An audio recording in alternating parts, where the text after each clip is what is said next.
शिक्षा अमूल्य निधि है।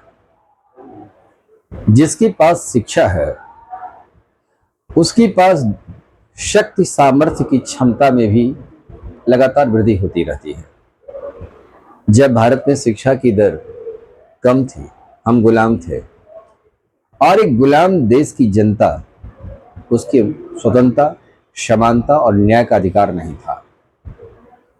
जितना अधिक शिक्षा आप ग्रहण करते हैं, इस शिक्षा में एक ऐसी ताकत है। शिक्षा वह शेरनी की दूध के समान है जिसके ग्रहण करने से आप हर जगह एक शेर की भूमिका में होते। जिन्होंने शिक्षा को ग्रहण नहीं किया, देखिए उनके साथ शोषण, उनके परिवार के साथ भी शोषण, उनको मानसिक रूप से प्रताड़ित, ये सारी स्थितियां कायम होती है। उदाहरण में देखिए, जैसे महिला सशक्तिकरण की दौर आ गई। क्यों आ गई? क्योंकि महिला में शिक्षा की कमी थी। जब तक महिला में वो शिक्षा की भावना नहीं आया तो आज महिला सशक्तिकरण से कोई लाभ नहीं था। लेकिन आज महिला हर दिशा में आगे बढ़ रही है।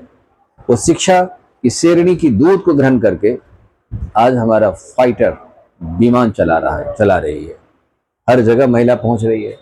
तो शिक्षा असंभव को संभव में बदल देता है। आप इसको एक दूसरे उदाहरण से समझिए। हमारे समाज के भीतर कुछ सामंतवादी मानसिकता के लोग होते हैं। वो सामंतवाद अभी नहीं है, लेकिन सामंतवादी मानसिकता अभी भी जहम में है।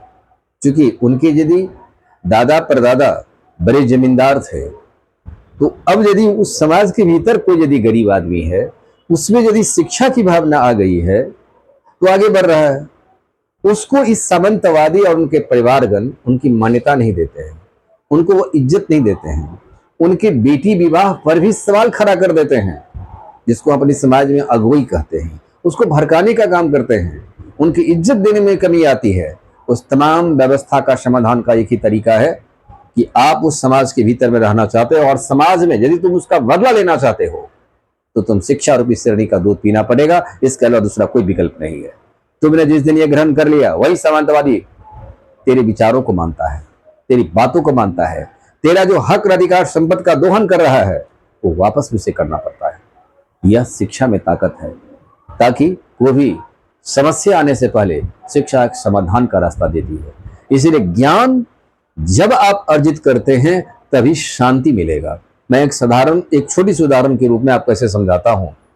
बजरंग महावीर जी लंका गए। क्यों गए? हालांकि ताकतवर थे, अतुलित बलधामंग थे, ज्ञान भी उनके पास उसी रूप में था। ज्ञानानि मर्गनम, ज्ञान भी था। और सीता शांति की मूर्ति थी। तो ज्ञान जहां है वहां शांति भी मिलेगा।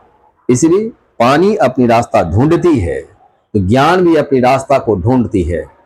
आपके परिवार और आपकी व्यवस्था पर हुई शोषण और आपकी मर्यादा पर की गई हमला, जिसको समाज तिरस्कार करता है, उसकी बदला देने के लिए एक ही विकल्प है, जिसका नाम है शिक्षा।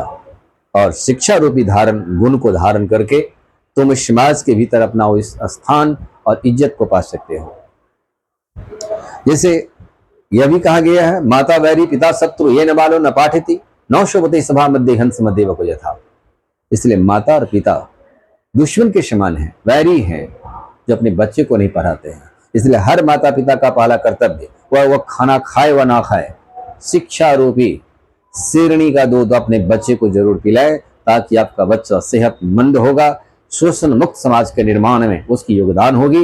यह राष्ट्र निर्माण का एक बहुत बड़ा आयाम होगा।